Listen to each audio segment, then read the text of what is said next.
বন্ধুরা, এখন সময় 6টা 15 বাজে, ঠিক আছে। তো এই মোবাইলটা আমার স্বামীর ছিল। স্বামী চলে যাওয়ার পর থেকে আমার বড় ছেলে নিল, ব্যবহার করলো।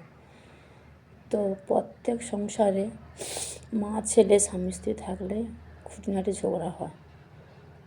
তো আমার সংসারও হয়েছে, ঠিক আছে। কিন্তু আমার জীবনে, আমি যখন সংসারের জীবনে এসেছি, আমার ভাগ্যটা আমাকে আনছে এমন একটা সংসারে, এমন একটা স্বামী পেয়েছি, তার কাছে আমি কোনো দিন সুখ পাইনি, তাকে আমি ভালোবাসতাম। তো যাই হোক, সংসার করলাম, 2টো ছেলে হলো। স্বামীর কাছে আমি কোনো দিন সুখ পাইনি। স্বামীকে আমি ভালোবাসতাম এবং বাপের বাড়ির সম্মান আর শ্বশুরবাড়ির সম্মান, স্বামীর সম্মান ভেবেই আমি সংসার করছিলাম। আর ছেলের 2টো মুখ চেয়ে। তো এত অশান্তিতে ভোগ করে সংসার করছিলাম আমি, মার খেয়ে অশান্তি, মার ধরে খেয়ে অনেকবার আমি আত্মহত্যা করতে গিয়েছিলাম। তারপরে ভাবলাম যে না, আমি যদি চলে যাই, আমার 2টো ছেলেকে কে দেখবে, বা আমার স্বামীকে কে দেখবে? সংসার কেন মরবো আমি, কেন আত্মহত্যা হবো? মানুষ জীবনে কষ্ট নিয়ে বাঁচতে হবে। তো আমাকে তখন ভগবান, আমি ছোটোবেলা থেকে আমি ভগবান সেবা করতাম, পুজো করতাম। বিয়ের পর থেকে আমি মনে রাখতাম, কিন্তু আমি পুজো করার সময় পেতাম না। এমন পুজো করতে যাচ্ছি, আমার স্বামী মদ খেয়েছে, অশান্তি করতেছে, পুজো সামলাবো না, স্বামী সামলাবো। তো তাই ভগবানকে বললাম যে ভগবান, তোমাকে আমি সেবা করতে পারবো না, স্বামী সেবা করি, যাতে স্বামী ঠিক থাকলে সংসার ঠিক থাকবে। তো সেই ভেবে আমি ভগবানকে মনেই রাখতাম। দিনের পর দিন রাতে আমার বালিশ ভিজে যেত চোখের জলে, কিন্তু আমার 2টো ছেলেকে আমি ছেড়ে কোথাও যাইনি। কত মার খাইছি, কত ওর স্বামীর জন্য কত কথা শুনছি, ঠিক আছে, কিন্তু আমি হাল ছাড়িনি। মনে সহ্য করে আমি আমার সংসার করছি, স্বামীকেও রক্ষা করছি, আর ছেলে 2টোকেই বাঁচিয়ে রাখছি। ওদের পড়াশোনা শেখালাম, উচ্চ মাধ্যমিক অবধি, কলেজ অবধি নিয়ে গেছি। স্বামী আমাকে ছেড়ে দিয়েছে, অসুখ হলো। স্বামীকে অনেক যত্ন করতাম, অনেক সেবা, অনেক যত্ন করতাম। 5জন মেয়েরা যেরকম স্বামীকে যত্ন করতো, আমিও সেখানে সেই রকমই স্বামীকে অত্যাধিক যত্ন করতাম। কিন্তু আমি স্বামীর ভালোবাসা পাইনি। আমি এমন একটা ভগবান আমাকে একটা মানুষ জন্ম দিয়েছে, স্বামীর সুখ আমি পাইনি। শুধু আমি 2টো ছেলের মুখ চেয়ে আমি সংসার করে গেছি, আর মান সম্মানের কথা ভেবে। আমি পারলে আমি 2টো ছেলেকে ছেড়ে দিয়ে আমি অন্য কোথাও চলে যেতাম বা আত্মহত্যা করতাম, কিন্তু না। কিন্তু আজকেরা আমাকে আমার বড় ছেলে ছেড়ে দিয়ে চলে গেল।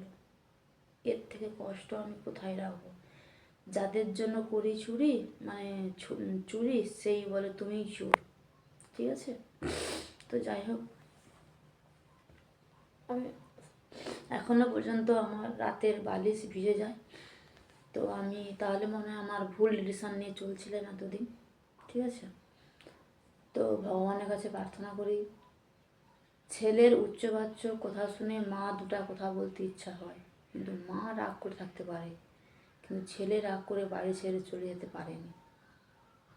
ওই সব ছেলেকে কাপুরুষ বলা হয়, কাপুরুষ, ঠিক আছে।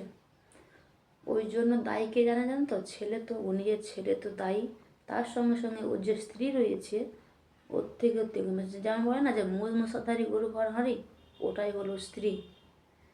স্ত্রী যেমন হোক না কেন, স্ত্রীর থেকে আমার ছেলে 50 গুণ দায়ী, দোষী। তুই তোর মাকে চিনিস নি, তোর মা তোদের জন্য কত কষ্ট, কত মারধর, কত নির্যাতন খেয়ে তোদের জন্য এই জায়গা কিনে ঘর বাড়ি করলো, কাজ তোদের জন্য। মা যদি এই যে 13-14 বছর ধান শুদ্ধ করলাম, কাদের জন্য? ছেলেদের জন্য। ওর বাবা যখন মরে যায়, ওদের পাশে কেউ ছিল না, আমি ছিলাম। কার জন্য? না, ছেলেদের পাশে আমার দাঁড়াতে হবে, আগুর করে দাঁড়িয়েছিলাম। কিন্তু আজকের যে তুই আমাকে ছেড়ে চলে গেছিস, ঠিক আছে যা, ওই যে কাজটা পেয়েছে কার জন্য? আমার জন্য। ওর বাবা কোনো দায়িত্ব নেয়নি কারোর সঙ্গে একটা কথা বলা, কাজ করতে, কাজে যে চেষ্টা করা, কোনো কিছু নেই। আমি আমি করছি, ঠিক আছে? তো ভগবান, আমি নয়, মানে ভগবান আমাকে সহায় দিচ্ছে। ভগবান কোথায় গেলে কি করতে হবে, তো সেটা ভগবান আমাকে উগিয়ে দিচ্ছে। একজনকে দুধ হয়ে পাঠিয়ে দিচ্ছে আমার কাছে, তো তাকে আমি শ্রদ্ধা জানাই, বড় ভাই হিসাবে আমি শ্রদ্ধা করি। তো যাই হোক, শতকোটি প্রণাম। তো কিন্তু তার থেকে বড় কথা, আমাকে ছেড়ে চলে গেছিস ঠিক আছে, কিন্তু আমার কাছে কষ্ট দিচ্ছিস।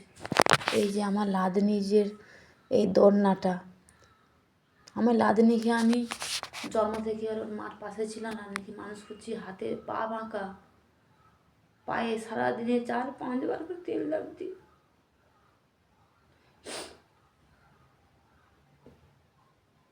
কিন্তু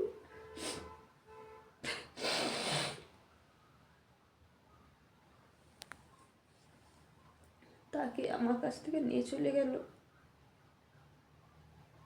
স্বামীকে হারাইছি, ছেলেদের মুখ চেয়েছিলাম যে এখন লাদেনি হয়েছে, তার মুখ চেয়ে আমি থাকবো।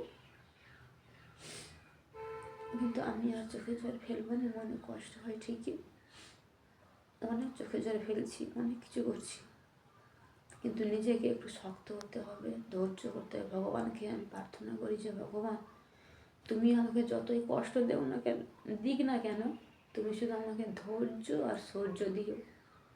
আর আমি কষ্ট করার জন্য আমি যেন সহ্য দিও, শুধু এত কষ্ট পাচ্ছি আমি, তার জন্য যেন আমাকে যেন সহ্য দিও। এই একটা অবলা জন্তু দেখো, আই বললে আসে, বস বললে বসে, বগলে কথা শুনে। কিন্তু আজকালকার ছেলে মেয়েরা কেউ কারণ নয়। আমার নিজের মেয়ে নেই বলে আমার বৌমাকে নিজের মেয়ের মতো ভালোবাসতাম, শ্রদ্ধা করতাম, বড় কোনো দিন আপন হয়নি।